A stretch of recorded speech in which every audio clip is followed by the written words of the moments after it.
আজকে আমি আসছি নির্বাচনের সময় এই চট্টগ্রামবাসী আমার প্রতি যে আন্তরিকতা প্রদর্শন করেছেন এবং নির্বাচনে আমাকে সমর্থন জানিয়েছেন, আমি সেই জন্য গভীরভাবে কৃতজ্ঞ আপনাদের সকলের কাছে।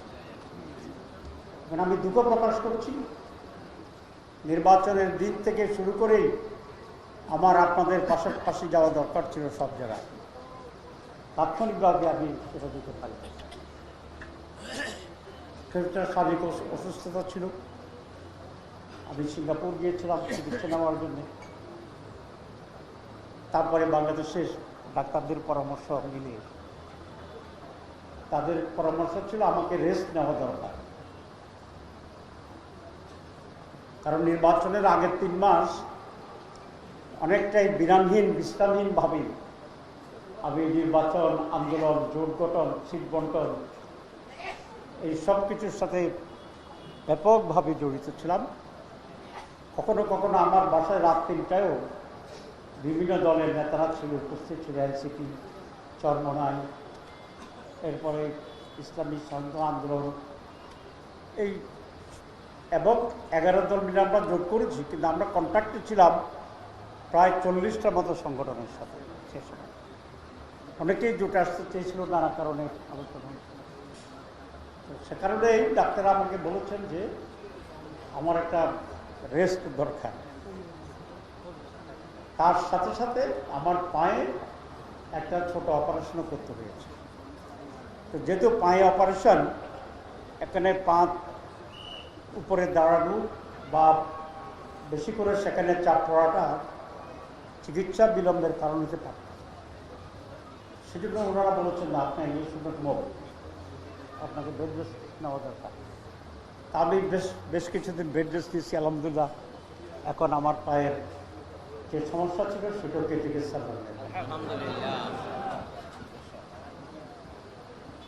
আমি জানি যে অনেক মায়েরা, বোনেরা, বাবারা, ভাইরা আমার অসুস্থতার জন্য রোজা রেখেছেন, দোয়া করেছেন।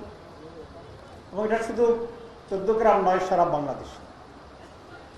এটা শুধু বাংলাদেশ নয়, যেখানে যেখানে মানুষ বিদেশে আছে, বাংলাদেশের মানুষ সব জায়গা থেকেই মানুষ দোয়া করেছে। কাবা শরীফে বারবার ওমরা করেছে আমাদের ভাইরা, তারপরে সেখানে স্যাক্রিফাইস করেছে তারা এর করার জন্য।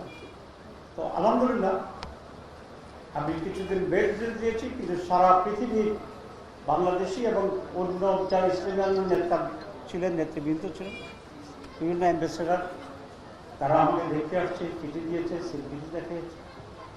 তো আলহামদুলিল্লাহ সকলের দোয়ায়, আল্লাহর শেষ কৃপা আমি ভালো আছি। মানুষ তো অসুস্থ হতে পারে না, হতে পারে না। যাদের অসুখ হয় তারা সকলে কি সব ওষুধে মরে যায়? মরে যায় না। চট্টগ্রামে দেখেন আমরা বারবার নির্বাচন, কাজী জাফর সাহেবের সাথে নির্বাচন হচ্ছে, আওয়ামী লীগের সাথে আমরা নির্বাচন করছি। কেউ হাসছে, কেউ দিচ্ছে, জোর জবরদস্তি হয়েছে, দখল হয়েছে, সবই হয়েছে।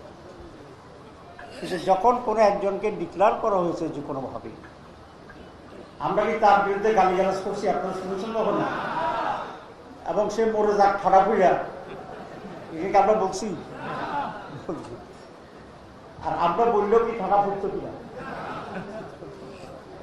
তো এখন এই একটা আজব জিনিস দেখলাম এবার চট্টগ্রাম। যদি আমরা চট্টগ্রাম নিয়ে খুব গর্ব করি, সেখানে উচ্চশিক্ষিত লোক বেশি, ভালো মানুষ বেশি। সারা বাংলাদেশের নির্বাচন আমরা তো পাইছি 77, 68 আর বাকি সবগুলো কে পাইছে? বিএনপি। তো আমরা যে 77টা পাইছি, এগুলাতে ঠাড়া পড়ার জন্য বিএনপির কেন্দ্রীয় অফিসে কোনো মিলান হচ্ছে কিনা এটা তো দেখেন না। আচ্ছা, তো তাহলে বোঝা যায় যে জয় পরাজয়, প্রতিবাদ প্রতিরোধের পরেও, আপত্তির পরেও একটা মেনে নেওয়ার বিষয়টি থাকে। আমি যখন 2001 সালে এখানে নির্বাচিত হয়েছি আপনাদের সমর্থনের ভোটে, তখনও কিন্তু আমার বিরুদ্ধে এরকম ওষুধ হোক, ওষুধ হলে মরে যাক, মরে গেলে আবার বাই ইলেকশন হবে, তো বাই ইলেকশন হইলে আর কেউ জিতে যাবে এমন গ্যারান্টি আছে না? গ্যারান্টি নেই। This is the first time in the world and this the first time in Bangladesh নির্বাচনের পরে প্রতিদ্বন্দ্বী প্রার্থী বা প্রতিদ্বন্দ্বী দলের লোকেরা স্ট্যাটাস দিতেছে। একটা দাবি দেখলাম যে আমার মৃত্যু হইয়া গেছে আগের দিন, মৃত্যু হয়েছে আগের দিন, আর আমি ফেসবুক করছি পরের দিন। এগুলো হচ্ছে নোংরামি। রাজনীতির ন্যূনতম যে শিষ্টাচার আছে, ভদ্রতা আছে, এগুলো একেবারে ভুল। বিএনপি নেতৃবৃন্দকে আমি ধন্যবাদ জানাই, প্রাইম মিনিস্টার সহ, কারণ ওনারা যখন জানছে যে আমি অসুস্থ, প্রাইম মিনিস্টার সহ বাকিরা সিনিয়র নেতারা সকলেই, আমি যখন পার্লামেন্টে গেছি আমাকে সেখানে তারা ওয়েলকাম করেছে। এটাই তো স্বাভাবিক। একদিকে প্রাইম মিনিস্টার ফখরুল সাহেব, সালাউদ্দিন সাহেব, আর একটু দূরে যে কার অনুসারে যে বলছে, ওনাদের মুখোমুখি হচ্ছি শফিক সাহেব, আমি। তো আমরা তো সারাক্ষণেই পার্লামেন্টে ইশারা ইঙ্গিতে এক অন্যের সাথে কথা বলি, শুভকামনা করি। বিরতিতে আমরা মাঠের পার্লামেন্টে দাঁড়িয়ে সেখানে কথা বলি। ও আমাদের 14 গ্রামে যারা বিএনপি করে, এর অধিকাংশ আলহামদুলিল্লাহ ভদ্র মানুষ, আমার সাথে সম্পর্ক আছে। 2-1টা কোত্থেকে কি আবিষ্কার হয়েছে, এরা আমার অর্ধেকে কম ভোট পেয়েছে। ভোটগুলো কে দিছে? আপনারা দিছে। এখন আমাকে কেউ যদি কন্ডেম করে এমপি হওয়ার দোষে, এমপি হয়েছে এটা একটা দোষ না? আমি কিন্তু এখন এমপি না, আমি কিন্তু প্রতিমন্ত্রী। অফিসিয়ালি আমি প্রতিমন্ত্রী। প্রতিমন্ত্রী হলেও পার্লামেন্টের লিডার অব দি অপোজিশন আর deputy leader of the opposition মন্ত্রীদের চেয়ে অনেক বেশি গুরুত্বপূর্ণ।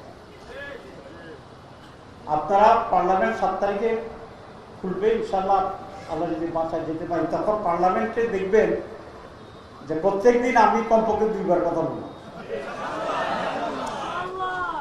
আর মন্ত্রীরা মাসে 1বার কথা বলি। ঠিক আছে? অপোজিশন লিডারটা একটা ন্যাশনাল। আমরা ভোট পাইছি মাত্র 10% কম, অ্যারাউন্ড 42% ভোট আমাদের জোটের ভিতরে, কিন্তু সিট প্রপোর্শনেটলি বেশি পার্থক্য হয়েছে। জনমতটা প্রতিফলন হয় ভোটের মাধ্যমে না সিটের মাধ্যমে? ভোটের মাধ্যমে। তাহলে ভোটের মাধ্যমে জামাত আজকে খুব কাছাকাছি সরকারি দলের। 2 হচ্ছে জামাত ইসলামী যে পরিমাণ ভোট পেয়েছে এবার, সেই পরিমাণ ভোট পাইয়া এর আগে বিএনপি একবার ক্ষমতায় ছিল, আওয়ামী লীগ একবার ক্ষমতায় ছিল। এটা বুঝতে পারছেন কি বলতেছি? সুতরাং জামাত ইসলামী যে পার্সেন্টেজ অফ ভোট পাইছে, এটা দিয়ে আগে সরকার গঠন করা সম্ভব হয়েছে। এইবার নানা মেকানিজমের কারণে ভোট একটু তারা বেশি পাই গেছে, এই জন্য সিট বৃদ্ধি পাই গেছে। আর পার্লামেন্টে বিরোধী দলকে বলা হয় সরকারি ভাষা, ডিকশনারির ভাষা, যে পার্টি ইন ওয়েটিং, মানে ক্ষমতা যাওয়ার জন্য অপেক্ষমান যে দল, সেটা হচ্ছে প্রধান বিরোধী দল। এটা হচ্ছে পার্লামেন্টারি কথা, এটা পার্লামেন্টারি ডিকশনারির ভাষা। তাহলে আমরা কি আইনগতভাবে, ডিকশনারিগতভাবে, স্ট্যাটাস অফ দি প্রিসিডিং ভাবে, সেটা হচ্ছে Jamaat Islami is a party waiting for power. Next ক্ষমতায় যাওয়ার অপেক্ষমান দলের নাম হচ্ছে জামাত ইসলামী পার্টি। আর বিরোধী দলের নেতা হিসেবে আমার অফিসিয়াল স্ট্যাটাস হচ্ছে প্রতিমন্ত্রী। আজকের গাড়িতে পতাকা আছে, দেখবেন ইনশাআল্লাহ। আমি পতাকা নিয়েই ঢাকা থেকে আসছি। এই পতাকাই আমার গাড়িতে থাকবে। পতাকা কারা পায়? মন্ত্রীরাই তো পায়। আমার বাসা থেকে এই পর্যন্ত আমি পুলিশ ফটো করে আসছি। নির্বাচিত হওয়ার পরে অবশ্য আজকেই মাত্র বেরোলাম ঢাকাতে। সেটা এই জন্যই বলছি, আমি গর্ব করার জন্য বলছি। কারণ সঠিক ভোট হলে আমি প্রতিমন্ত্রীকে না, আমি তো সিনিয়র মন্ত্রী হওয়ার কথা, সেইটাও হবো ইনশাআল্লাহ, আল্লাহ যদি বাসা ইনশাআল্লাহ। তারপরে বিরোধী দলের থাকেও যে প্রতিমন্ত্রী পতাকা পাইতে পারে, এটা আরো স্ট্রং না? সাধারণত সরকারি দলেরা না পতাকা পায়। তো আমরা এত স্ট্রং ভূমিকা আসি বাংলাদেশের রাজনীতিতে যে বিরোধী দলে থাকার পরেও আমার গাড়িতে পতাকা আছে। ঠিক আছে, ইনশাআল্লাহ we are proceeding in that লা। এখানে আপনারা দেখেছেন কিনা, যারা দেখেন, আমি তো প্রথম দিন গেছি পার্লামেন্ট, একদম গিয়েই 3 বার কথা বলছি প্রথম দিন, আর একেবারে সর্বশেষ দিন গেলাম, তখন আর পা পুরা ভালো হয় নাই। দেখলাম যে একটা ফিনিশিংয়ে সময় যাওয়া দরকার, পায়ে কষ্ট নেই, এবং সেদিনও আমি 3 বার কথা বলছি। ঠিক আছে। আর প্রধানমন্ত্রীর কাছে আমাদের গুরুত্ব চৌদ্দগ্রামে বিএনপির কিছু লোক যেটা করে তার চেয়ে অনেক বেশি। একটা রেয়ার ইতিহাস রচনা হচ্ছে সেই, প্রধানমন্ত্রী যখন বক্তব্য দিচ্ছিলেন, আমির জামাত পাবনার ওনার কনস্টিটিউশন সম্পর্কে কিছু কথা বললেন করে দেওয়ার।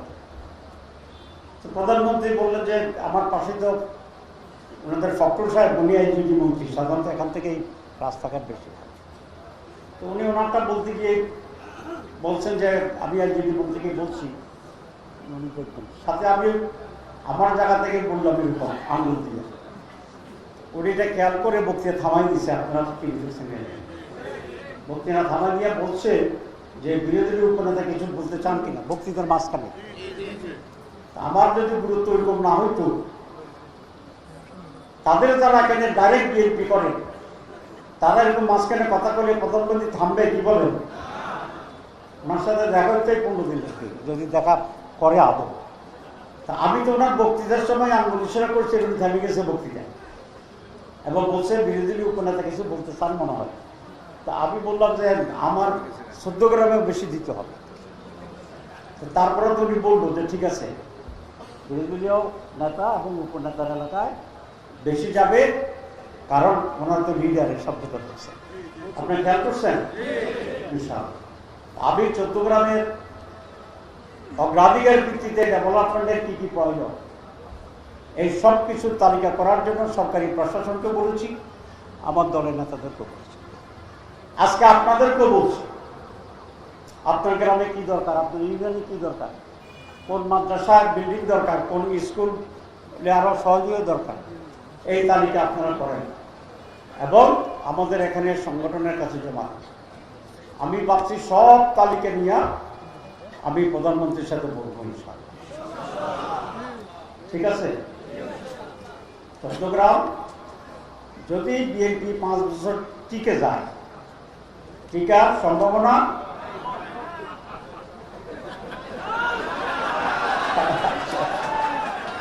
আমি কিন্তু কিছু বলি নাই, বলছি বলার দরকার।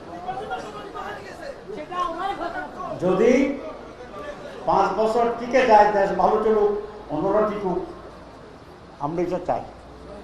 আমরা দেশের জন্য বিশৃঙ্খলা চাই না, অনুন্নতির দিকে চাই না। এই জন্য দেখেন তারা যেভাবে গরম গরম কথা বলে আমাদের বিরুদ্ধে, আমরা কিন্তু তার চেয়ে আরেকটু নরম বলি, ঠিক না? এটা একটা উদ্ভুত কালচার। কালচারটা হওয়া উচিত ছিল বিরোধী দল ঝাঁপাইয়া পড়বে, সরকারি দল আত্মরক্ষা করবে। ওরা করতেছে। আমি মাঝে মধ্যে মনে করি যে 15-16 বছর তো পার্লামেন্ট ছিল না, থাকলে হয়তো ওনারা বিরোধী দলও থাকতেন, তখন যে ক্ষোভ প্রকাশ করার ব্যবস্থা ছিল না হওয়ার কারণে এখন সরকারি দলে থাকিয়ে ওই ক্ষোভটা বেড়েছে। আমরা এটা অ্যালাউ করতেছি তাদের যে ঠিক আছে আপনি একটু গরম হন, আমরা কনস্ট্রাকটিভলি নরম নরম কথা বলি। যদি দেখা যায় যে ভদ্র চলচ্চিতভাবে কনস্ট্রাকটিভলি মৌলিক বিষয়ে আমরা দৃষ্টি আকর্ষণ করেও এটা সুরাহা হচ্ছে না, তাহলে আমরা ওইখানে আর একটু গরম হব। অবশ্য মেসেজেবও হইতে হবে, বাংলাদেশে প্রায় 38 সেন্টিমিটার তাপমাত্রা হওয়ার সম্ভাবনা আছে। তো যাতে করে বেশি গরম না হয়ে যায়, এটা আমরা ব্যালেন্স করে যাচ্ছি। এখানে 91 থেকে আওয়ামী লীগের সাথে তো আমাদের যুদ্ধ হচ্ছে, আমাদের অনেক লোক শহীদ দিচ্ছে, পা ভাঙছে, তারা তো কিছুই করে না। এখন আমরা অনেক ভাইকে হারিয়ে, জীবন হারিয়ে এখানে আওয়ামী লীগ কিছুটা হলেও কোণঠাসা হয়েছে, আমরা জিতেছি। মানে মাঝখানে এসে 18টা ওনারা খাই যেতে চান, এটা ইনসাফ হবে? আমাদের লোকদের নাকি হাত পা ভাঙিয়ে দিতে পারে। আমার ব্যাপারে তারা দোয়া করছে যাতে আমার মৃত্যু হয়, হাত পা ভাঙার কথা বলে না। এটা একটা ভালো দিক, ঠিক আছে?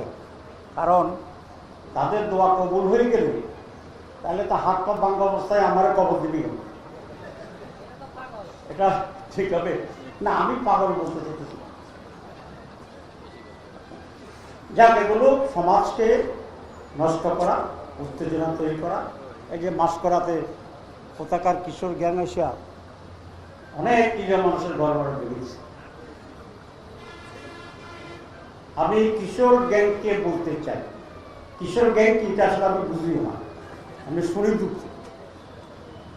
আর যারা মাদক ব্যবসা করছে তাদেরকে বলতে চাই, চৌদ্দগ্রামে এই দুটার কোনো স্থান হবে না। আমি আপনাদেরকে 6 মাস সময় দিচ্ছি। আপনারা বলবেন যে এত মাস দিলেন কেন? আচ্ছা, দিলাম এই জন্যে, কেন দিচ্ছি এটা একটা কারণটা বলি। দিচ্ছি এই জন্য যে তারা তো চৌদ্দগ্রামের মানুষ, তারাও আমাদের আপনজন, আত্মীয় স্বজন। একেবারে কালকে থেকেই বন্ধ করে দিলে ওদের তার কোনো পেশা নেই, ওরা চলবে কেন? আবার আমাদের উপরে বোধ হয়। ওই জন্য 6 মাস সময় দিলাম, অন্য কোনো ব্যবসা ট্যাবসা খুঁজে না হলে আমাদের কাছে আসেন, আমরা সহযোগিতা করবো, আমরা সহযোগিতা করবো আপনাদেরকে অন্য ব্যবসা করার জন্য। 6 মাসের পরেও যদি আপনারা এই রাস্তা থাকেন তাহলে বুঝে গেল আপনারা বুঝে শুনে এই অপকর্মটি করছেন। আমি কালকে কথা বলেছি উপরে এবং বলেছি চৌদ্দগ্রামে মৌলিকভাবে এই দুটি সমস্যা। আমাকে আশ্বস্ত করা হয়েছে যে এই ব্যাপারে তারা সহযোগিতা করে। কিশোর গ্যাংয়ের সংখ্যা বেশি না ভালো মানুষের সংখ্যা বেশি? মাদক ব্যবসায়ীদের সংখ্যা বেশি না ভালো মানুষের সংখ্যা বেশি? আপনারা, আমরা যদি আপনাদের সাহায্য চাই, সহযোগিতা চাই কিশোর গ্যাংকে ধরার জন্য আর মাদক ব্যবসায়ীকে ধরার জন্য, সিভিলে পুলিশ গেলে ভালো, না গেলে সিভিল পুলিশ যাবে। আমরা নিজেরা মার্চ করবো, আমি নিজে মাঠে যাবো। আপনারা থাকবেন না পালিয়ে যাবেন? ভয় পাবেন কে? ভয় কে পাবেন না? একজন তো হাত নাড়তেছে, এটা দ্বারা কি ভয় পাবেন বোঝায়? কিশোর গ্যাং এবং মাদকদেরকে ধরার জন্য আমার নেতৃত্বে আপনারা লাঠি সোটা নিয়ে ঘর থেকে বের হবেন কিনা? ইনশাআল্লাহ। আমি যখন 2000 আগে এমপি ছিলাম তখন বর্ডারের অনেক রাস্তা আধা কিলোমিটার আমি জমি বানিয়েছিলাম, কারণ গাড়ি দিয়ে নিয়ে আসে। তো গাড়ি দিয়ে আনলে বেশি হয়, আধা কিলো যদি রাস্তা কাটা হয় তাহলে অন্তত কাঁধে করে আনতে হবে, গাড়ি আনতে পারবে না। আর কাঁধে বোঝা লইয়া এগুলোর ফিটেতে সুবিধা, দৌড়াই দিতে পারবে না। মজিদপুর এরকম একটা রাস্তা অভিযান করেছিলাম, সেখানে মাদক দ্রব্য সব রাইকে ওরা পাঠাইছিল। এরকম যদি হয় তাও খারাপ না, কারণ তাদের তখন পুঁজি শেষ হয়ে যাবে। ঠিক আছে? তাহলে দুটি কথা, এক হচ্ছে সন্ত্রাস। তাহলে কেউ বলবে যে আপনি যে লাঠি সোটা লইছেন, দাঁড়িয়ে বলছেন এটা কি জিনিস? না, এটা সন্ত্রাস দমনের ব্যবস্থা। রাসূলুল্লাহ ইসলামের হাদিস আছে, মান রাআ মিনকুম মুনকারান ফালিয়ুগাইয়িরহু বিয়াদিহি, যে তোমার যদি শক্তি থাকে অন্যায়ের বিরুদ্ধে শক্তি দিয়ে প্রতিহত করা। যদি ওই পরিমাণ শক্তি না থাকে যে লাঠিসোঁটা দিয়ে প্রতিরোধ করার জন্য, তাহলে তুমি তার বিরুদ্ধে মিছিল, স্লোগান, পোস্টারিং করো, মুখের প্রতিবাদ। আর বলছে যদি সেই শক্তিও তোমার না থাকে, তাহলে মনে মনে ঘৃণা করো। এটা হচ্ছে দুর্বল ইমানের ব্যবস্থা। তাহলে লাঠিসোঁটা নিয়ে প্রতিহত করার কথা আল্লাহ রসুল বলছেন কিনা? বলছেন। আমরা সেটা করবো। আমার সাথে থাকবে প্রথমে চেয়ারম্যান সাহেব, কারণ তারা জনপ্রতিনিধি, ঠিক আছে। তারপরে সমাজ নেতৃত্ব, ওলামায়ে কেরাম, মাদ্রাসার ইমাম। আমি ইমাম সাহেবদের নিয়ে একটা সমাবেশ করার চিন্তা করছি। আমরা প্রথম হচ্ছে 14 গ্রামকে শান্তিপূর্ণ করে ফেলা, মানুষ যেন দরজা খুলে ঘুমাইতে পারে। কি বলবেন, এটা সবচেয়ে ভালো ডেভেলপমেন্ট না? আর ফিজিক্যাল যে ডেভেলপমেন্ট, রাস্তা ঘাট ইত্যাদি। আমি নির্বাচনের পরে আসতে পারিনি সঠিক, কিন্তু আমি একেবারেই ইলেকটেড ছিলাম। যখন ইন্টারিম গভর্নমেন্ট ছিল, কোনো গভর্নমেন্ট ছিল না, তখনও 120 কোটি, কত কোটি? 120 কোটি টাকা রাস্তা ডেভেলপমেন্টের জন্য ইন্টারিম গভর্নমেন্ট থেকে আমি পাস করিয়ে দিয়েছিলাম। কোনো কোনো জায়গায় এগুলা মাপ হতেছে, আর ধীরে ধীরে বাকিগুলো মাপ আছে।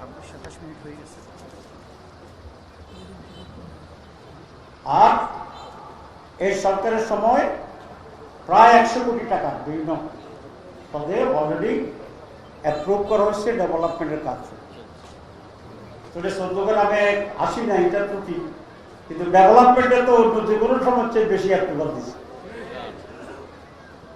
আমাদের টয়লেট কয়টা? 700 টয়লেটের অনুমোদন আনা হয়েছে, কাজ হচ্ছে, সিলেকশন হচ্ছে। টিআর, কাবিকা, 2 ঈদে 20 লক্ষ ক্যাশ টাকা, এরকম রুটিন কাজ তো চলছে। আমি অলরেডি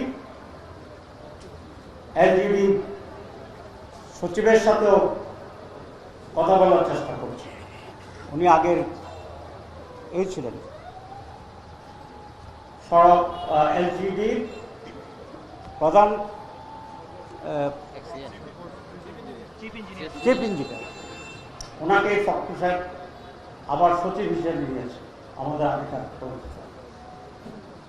এখানে বোর্ড অফিস যে কয়টি নেন, ওটা আমি আমাদের আমির সাহেবকে বলছি, বোর্ড অফিস বিল্ডিং হয়নি কয়টা, এটা পুরোটা আমাকে তালিকা দেয়। আমাদের এখানে আগে এমপিদের বসার জায়গা ছিল না, এখন পার্লামেন্টে এবার উপজেলা হেডকোয়ার্টারে এমপিদের অফিস দেওয়া হবে বলে দেওয়া হয়েছে। তাহলে এখানে আমরা অফিসও করবো ইনশাআল্লাহ, যাতে মানুষের জন্য ঢাকা না গিয়েও এখানে একটা ঠিকানা থাকে। এই অফিসের একটা ভালো অফিসার নিয়োগ দেবো, খুঁজতেছি, আপনারা সেখানেও যেতে পারবেন। আর পার্লামেন্ট যখন চলবে, এর বাইরে ইনশাআল্লাহ আল্লাহ যদি ভালো রাখে আপনাদের দোয়ার, আমি রেগুলার 14 গ্রাম আসতে থাকি ইনশাআল্লাহ। 5 বছর টিকলে তো মাত্র 3 মাস গেছে, এর ভিতরে আমি 14 গ্রাম আসি নাই, কিন্তু ডেভেলপমেন্টের কাজ প্রথম 3 মাসে যা হওয়ার কথা তার চেয়ে বেশি হয়ে গেছে। আপনার টাইম পেয়ে যাবেন ইনশাআল্লাহ। সুতরাং আজকে আমি পরিশেষে আপনাদের প্রতি আবার কৃতজ্ঞতা জানাই। এবার যে আমাকে ভোট দেওয়া হয়েছে, 70,000-এরও বেশি ভোটে আমি জিতেছি। যারা বলছিল, যারা এখনো বলে যে আমাদের ঠ্যাং ভেঙে দিবে, তাহলে 70,000-এরও বেশি লোক যে আমার ভোট দিচ্ছে, এরা কি ভাঙবে? আপনারা যদি আমাদের পা ভেঙে দেন, তাহলে এত লোক যে আমার ভোট দিচ্ছে, এরা কি ভাঙবে? জি, কে বলতে পারবেন কি কি ভাঙবেন? দেখি, একজন ইয়াং দাঁড়ান, তুমি দাঁড়াও, তুমি কি ভাঙবা? জি, আর একটা ভালো সুন্দর কথা কইছি, আর কি কইছে কাঁচা ভাঙি দিব, এই শব্দটা কি ভালো না? আমরা আরো, আচ্ছা ঠিক আছে, আমি পরিষ্কার মেসেজ দিচ্ছি যে আমরা কারো কোনো কিছুই ভাঙতে চাই না। আমি জামাত ইসলামের এমপি, আমি জামাত ইসলামী নাই না কেন্দ্রীয়, আর এমপি আমি সকল মানুষের করতে পারি, ঠিক আছে না? আমরা যে 1,40,000 ভোট পেয়েছি, এটা কি সব জামাত? সব জামাত না। এইবার চট্টগ্রামের ভোটের ধরনটা ভিন্ন ছিল। এখানে কোনো বিবেকবান মানুষ, আওয়ামী লীগ হোক, বিএনপি হোক, জাতীয় পার্টি হোক, নির্দলীয় হোক, আমার বাইরে একটা ভোটও যায় নাই। আমি যখনই কথা বলেছি বা ওনারা অনেক লোক আমাকে ফোন করছে অন্য দলের, বিএনপিরও, যে চট্টগ্রামে আপনার সমকক্ষ আমরা কাকে মনে করি না, এরকম একটা আন্তরিকতা থাকে, ইভলিউশন থেকে মানুষ এবার আমাকে বলছে। সুতরাং যারা বিএনপি করেন, আমি তাদের রাখি, আপনারা আমার এলাকার গুরুত্বপূর্ণ মানুষ। যারা অন্যান্য দল করেন তারাও আমার কাছে অত্যন্ত গুরুত্বপূর্ণ। আমি চাই চট্টগ্রামে একটা শান্তি করা কথা যাক। বিএনপির ভাইদেরও যদি কোনো দাবি থাকে যে আমার বাড়ির সামনে রাস্তাটা দরকার, আমাদের এই টয়লেটটা দরকার, ইনশাল্লাহ আমি বিবেচনা করব গুরুত্ব বিষয়। তবে সেটা এমপি সাহেবের মাধ্যমে হইতে হবে। এমপি সাহেবের বাইরে যদি কোনো কিছু চেষ্টা করেন, প্রথমবার আকবর সাহেব চেষ্টা করছিল, কর্নেল আকবর, তো সেটা সফল হতে পারে না। উনি বিএনপির তৎকালীন সভাপতির নামে 75 কিলোমিটার বিদ্যুৎ দিচ্ছে, ডিওডি দিচ্ছে যে ওনারটা 75 কিলোমিটার সদ্য হবে। তো হঠাৎ করে একদিন আমার জানালো যে ওই গ্রাম থেকে টাকা নেওয়া হচ্ছে, আমরা নিচ্ছি কিনা। আমি তো নাম নিয়ে তো কোনো টাকা নেই না বিদ্যুতে। পরে খবর নিয়ে দেখলাম যে আকবর সাহেব ডিও এসছে। আমি প্রাইম মিনিস্টার অফিসে গেলাম, ম্যাডাম তখন প্রাইম মিনিস্টার, দিয়ে বললাম যে এক জায়গার এমপির জন্য যে লোকেশন, সেটাকে আরেক জায়গার এমপির এখানে দিতে পারে কি? তো ওনারা তো অত ব্যাকগ্রাউন্ড বলি নেই, শুধু এটা জিজ্ঞেস করছে। তো ওনারা বলে যে না, এটা অসম্ভব। তা আমি বললাম যে আমার শ্বশুরবাড়িতে ফরিদপুর বিদ্যুৎ নাই, আমি যে 40 কিলোমিটার পাইছি, এখান থেকে 3 কিলোমিটার শ্বশুরবাড়িতে দিই। না, এটা আপনি পাইবেন না। কেন? এটা আমি খাবার করেন। তা আমি বলে যে আকবর সাহেবই ভাই করি, কোন আকবর সাহেবও হতো। কথাটা কোথায় হইতেছে? প্রাইম মিনিস্টারের যে ডিস্ট্রিক্ট। আমি তো কথা বুঝে পেয়েছি। আসি আমি এখানকার ডিস্ট্রিক্ট যে বিদ্যুৎ, এটা জিয়াম, তাকে বললাম, হয় স্যার আকবর সাহেব তো সার্টিফিকেট করতেছে। তা আমি বললাম যে তাহলে আপনি সাপে কাজ করেন, তো চট্টগ্রামে গেলে আপনার বিদ্যুতের খুঁটির সাথে আপনাকে বাজারে গিয়া আমরা সাপ সৃষ্টি করি। আমি সোজা কই দিলাম, এনে হে তো কাপের ভয়। এবার একদিকে মন্ত্রী, তারা সরকারের প্রধান, আবার একদিকে লোকাল এমপি বসে খুঁটির সাথে বেঁধে দিল। তো আমি এরপরে গেলাম বিদ্যুতের যিনি হেড ঢাকায়, হি ওয়াজ এ ব্রিগেডিয়ার জিয়া, ওনার কাছে গেলাম, একই কায়দা কথাবার্তা বললাম। উনি বলেছেন অসম্ভব। আমি বলছি এখন ফোন করেন। তো আমার সামনে ফোন করলো জিএমের, তুমি নাকি গন্ডগোল করতেছ। এ তো ভয় কিছু হয় না, বলছে বিশাল যা বলে তাই শুনতে হবে। তো পরে ওটা ক্যান্সেল করে আমাকে অ্যাসাইন করা হচ্ছে। এসব জিনিস আমরা জানি ভাইরা, আপনারাও তো জানেন না যে আমরা জানি, কি বলেন? কারণ আপনাদের তো তেমন অভিজ্ঞতা না। রাজনীতি একটা সফিস্টিকেটেড জিনিস, এটা হালকা করে হাত ঠাই বাইরে রাজনীতি হয় না, ঠিক আছে? নির্বাচনের আগে এক জায়গায় আমাদের সাথে গন্ডগোল হয়েছে, আমাদের 3টা লোক অ্যারেস্ট হয়ে গেছে। জগন্নাথ, আমি এসপি সাহেবের বললাম যে আপনি আমাকে চিনেন কি? এসপি সাহেব বললাম যে আপনি আমাকে চিনেন? হ্যাঁ। বলবো যে স্যার আপনাকে চিনব না কেন, আপনি তো অনেকে সেই ইত্যাদি। তা বলে যে যদি চট্টগ্রামে বাড়াবাড়ি হয় তাহলে হাইওয়ে পুরোটা ব্লক করে বসে থাকবো, খাটটাট নিয়ামো, কিনে ঘুমাবো, রান্না বান্না চলবো, এই করবো। এখন হাইওয়ে ব্লক হয়ে গেলে নির্বাচনের আগে আপনি এটা সামলাতে পারবেন না গভর্নমেন্টে।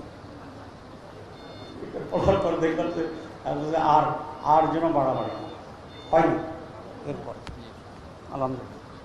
আমরা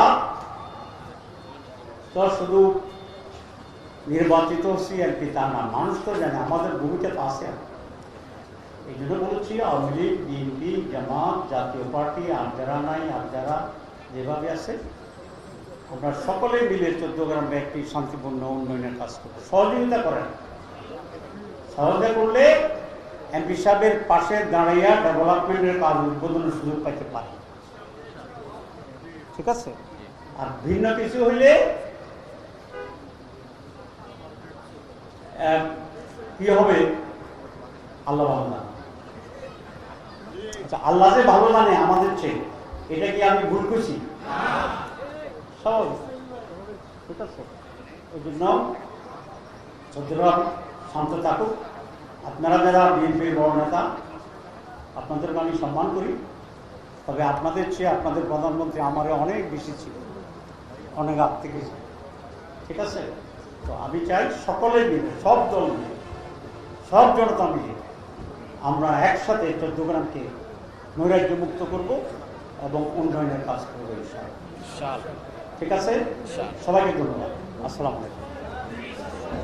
lily premium gold soap 24 carat gold এনে দেয় রিয়েল গোল্ডেন গ্লো।